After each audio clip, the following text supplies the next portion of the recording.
Hello, Wake Up New Zealand, Karasaki speaking. Well, you can see Winston Peters really enjoying actually getting back at those people actually banned him from Parliament for speaking to those that were grieving who had actually camped in parliamentary grounds, and they took revenge on him by saying, no, you're going to be banned from Parliament. Here he is sitting in Kingpin's seat going, and you can't blame him for going, can you?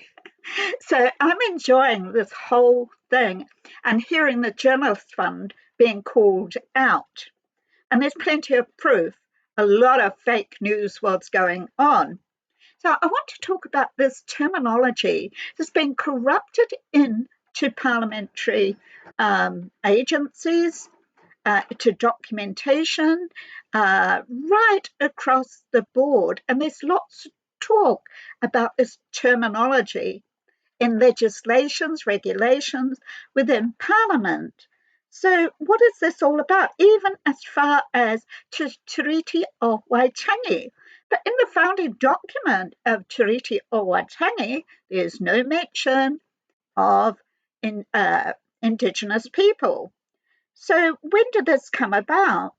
Well, Te Puni Kokiri refers to the branches of Te Tiriti o Waitangi and the Ministry of Productivity Commission 2005, page 59, describes the selective iwi Maori protection of Indigenous people in social development and recognises the rights of Indigenous people. So in 1995, the speech that government is committed to People's Maori Policy Initiative, Indigenous people have become a normative, familiar terminology throughout Parliament, outside Parliament and beyond, and it's been utilised for self-interest, this terminology. So even the Treasury implements an Indigenous approach to living standards framework for good decision making, which is tailored for Aotearoa. Well, where's Aotearoa? I can't find that country on the globe, not on any world map. So, who and where is this from? Now, the terminology Indigenous people started with what was known as the Maasai tribe in northern Tanzania. A man named Lazaro Maring Pakapuni. He'd grown up in a village.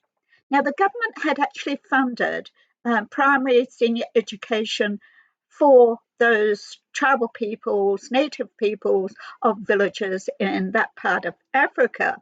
So he had his primary and senior school education. He went on to university and he even lectured in university for 2 years.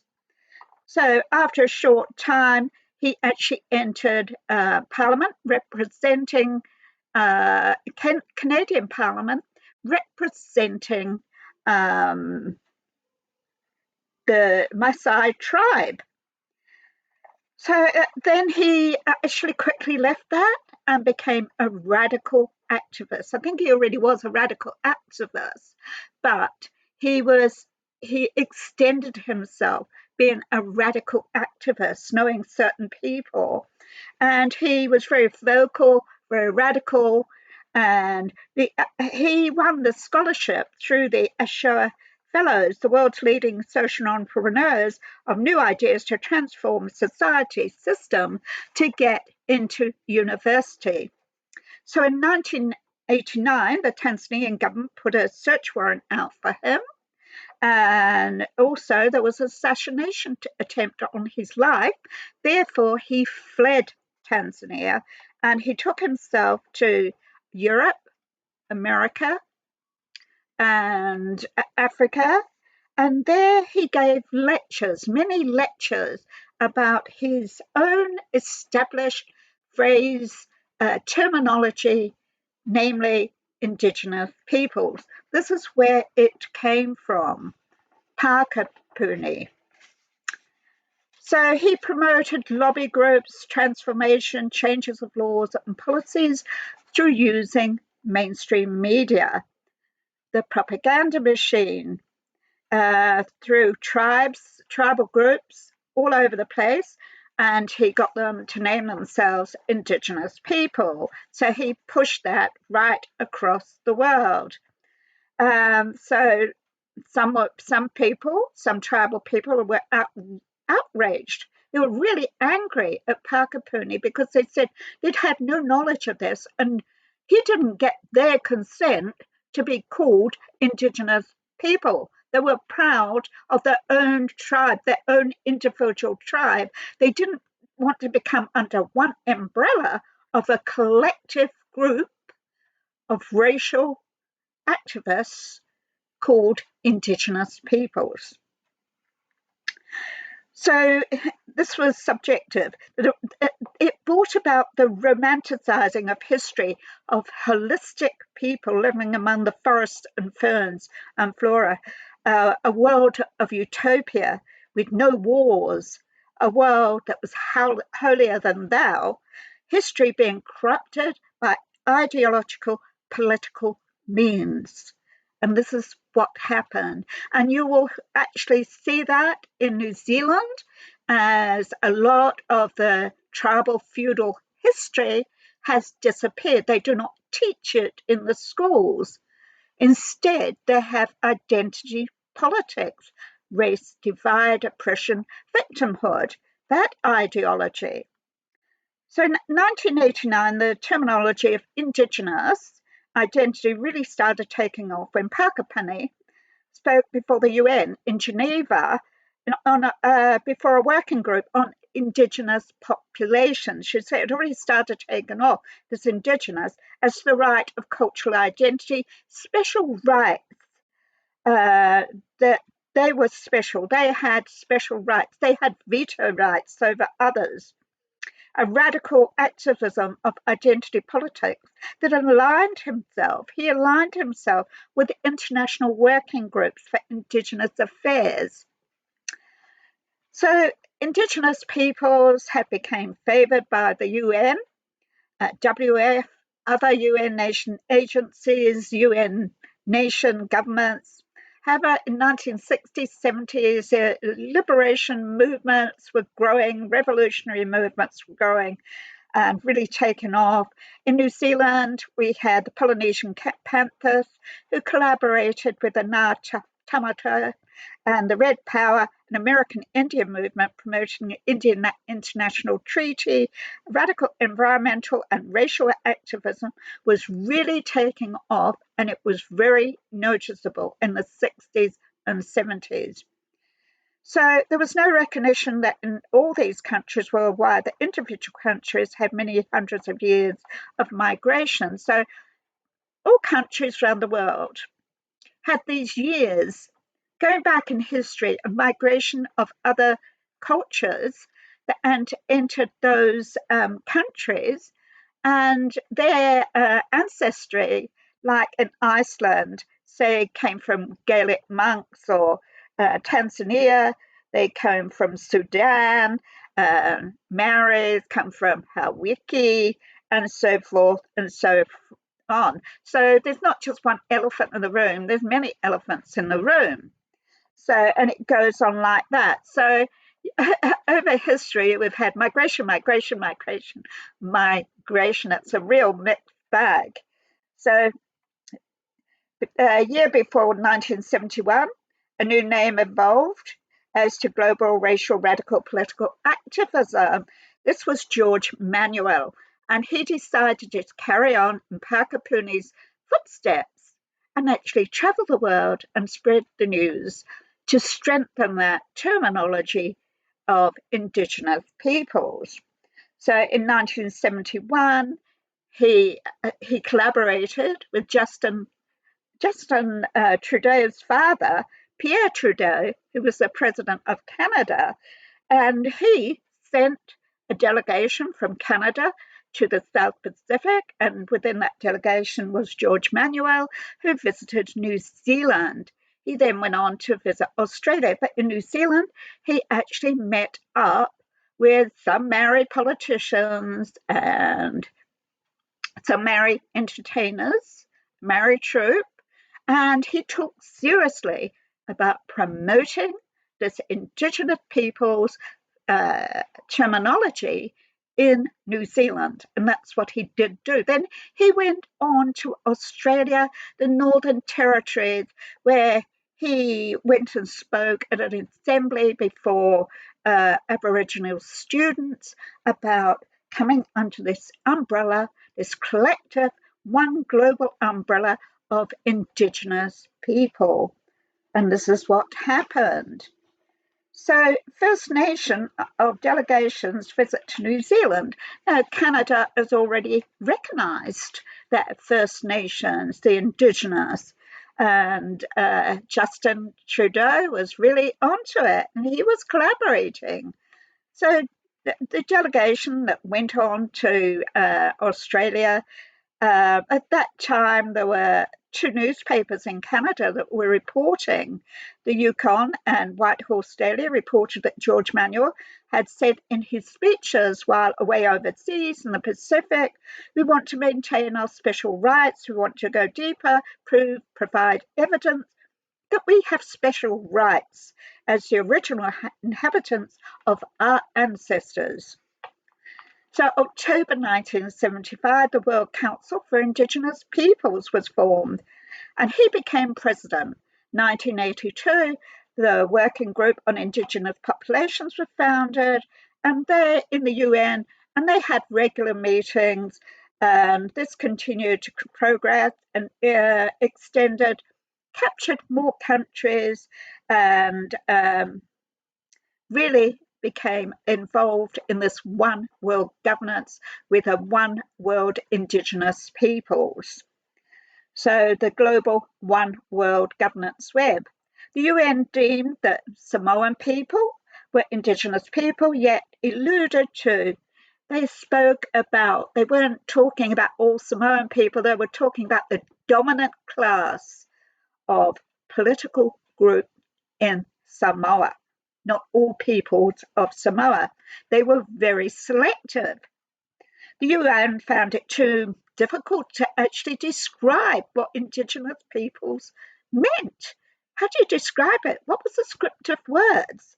And they said, well, the only thing we can say, because it's so difficult, it's for one to self-determine themselves whether they are Indigenous. And that's where it ended. So you had Parker Puni's and George Manuel's followers, supporters would go to the UN, would go to different countries, and they would have photo shoots. And they would they would be in their tribal dresses, although they embraced westernization, wore feathers on their head, women with long necks, with necklaces, beaded necklaces, red, brown, green, bright clothes, and men with spears and shields, all looking the part, and all that adorned postcards, journals, newspapers, coffee bars, on tables. They were left there. They were everywhere in newspapers, and it was really promoted worldwide. But before the photo shoot, they always had to get those from Parker Puni's and Manuel's promoters to take off, and supporters take off their modern day wristwatches, their very wealthy wristwatches, and their jewelry and their sunglasses, so they look romantically tribal, innocent, an innocent world of utopia, all dressed up for this photo shoot as being more holier than thou, how beautiful to look at. And this is what they did. So they ignored tribal history, as in New Zealand, taken tribal feudalism out of the classroom, got rid of that, romanticized as if historic fairy stories of utopia, tribes living peacefully amongst the native trees, holier than God, and yes, worshipping false gods. Tribal feudalism, slavery amongst tribes, sub-tribes, and horrific torture was archived, and the murders of each tribe fighting each other was archived, gradually disappeared from the archives, from the history school books. Hence, this was all romanticised. So Raitana, New Zealand, appealed to the League of Nations before the UN in 1923 and again in 1924 as a representative of the Raitana group, not a global collective of Indigenous people, as an individual group, recognising the dignity and the respect within one individual group, not an umbrella collective of radical racial activism. So Evan Potter Smith wrote about the pressure to adopt the identity of Indigenous people, referring to this as naturalistic, pure, unchanging, holistic. The failing to adopt this concept of Indigenous people risks looking inauthentic. So they had to look authentic. So Natives Act 2011, Barker notes, such standards make it impossible for Native peoples to narrate their history, their historical and social complexities of cultural exchange, change and transformation to claim cultures, identities that are conflicted, messy, uneven, modern, and technologically mazed. Reference as to the pressure certain Maori felt to be a one world of Indigenous people. And this is what was happening at the time. Of course, then there were these radical racial groups that expanded and became funded by organisations, and government became much more powerful, and it was like a David and Goliath. In New Zealand, certain iwi Maori embraced identity politics, determined no one will utter a word against their political self-interested narratives. They have removed their true ancestry history from libraries, school classrooms, as identity politics has replaced all that. So you've got the school curriculum with oppressors versus victims, victims versus oppressors, and everyone loses out or become oppressed. It's a no-win situation. It's cruel, it's relentless, and it does nothing but destroy people's lives and communities. So because of these early colonials, the Europeans who came to New Zealand, now radical iwi Maori want to decolonize everything, just absolutely everything. So not to mention, let's mention this, what those colonisers actually brought to New Zealand. They brought a variety of birds, many birds from their gardens that they loved to hear the birds sing in. Animals, cattle, machinery, built roads and bridges, railways, churches, schools, churches, etc. And let's not forget the hard work they did with their bare hands, their sweat on their brows, and the toil from morning to night. Through thick forests, they built roads. Let's not forget the war dead, those who fought the wars for New Zealand, for our freedoms, for all the people of New Zealand. There was no talk of Indigenous, more rights for them than others. There was none of that. It was for all people. Yes, there's talk of the Maori Battalion. Yes, they were brave and courageous, just like all those who fought for New Zealand and our freedoms. And we must never forget that. And I will never forget, and you should never forget, what happened to those people in parliamentary grounds who had their freedoms taken away. Those that really did have their freedoms are taken away. Those who lost their lives because of mandatory vaccines. military jabs, the coercion, the indoctrination, you'll lose your job. And this is what happened. That's not freedom. This government is here to serve the people. We are not here to serve them. They are our servants. So, for the love of New Zealand and New Zealand's people, this is what all those people, those men, and some women actually went to war for. For us, all New Zealanders, not Indigenous people with Indigenous rights, not those who say we own the water, all the natural resources. It's because they loved all the people. David Seymour being called a useless Maori by Te Tiriti Maori, Willie Jackson. How disrespectful is that? If that is not racial hatred, I don't know what is, against someone who has a bloodline that Jackson has. Talk about bloodlines. Let's think about that.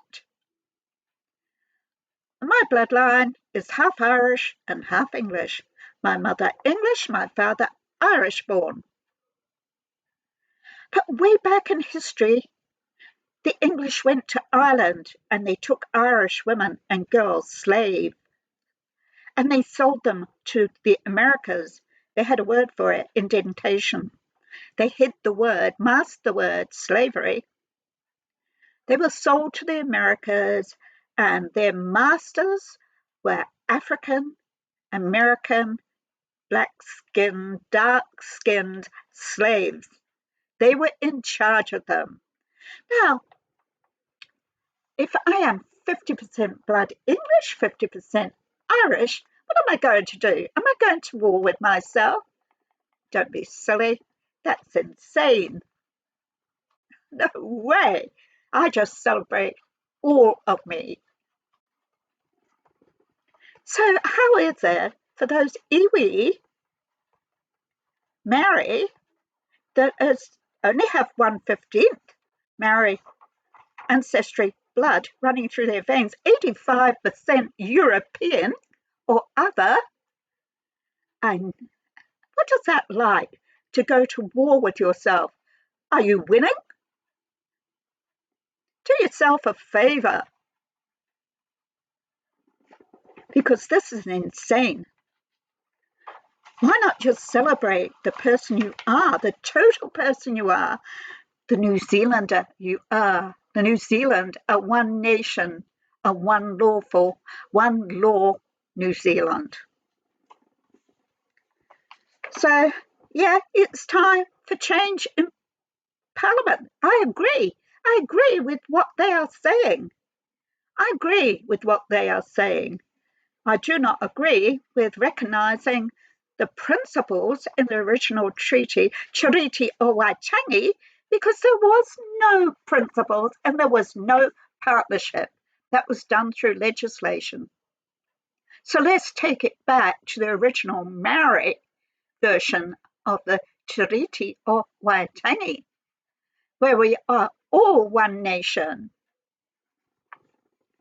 So I'm fed up of the corrupt ideologies, and I do believe this is for the good of New Zealand, what is happening right now. And yes, Winston Peters is going to be character assassinated. He can handle it. He's been there. He knows what's happening. He knows what has happened. And don't say a person can't change. He has seen the other side of how Parliament actually treats law-abiding people. He went out there and he mixed with them and he stood up for them and he was banned from Parliament. Now, I hope he bans those journalists with the fake news media, the propaganda from Parliament. We don't need them in our lives. Wake up, New Zealand.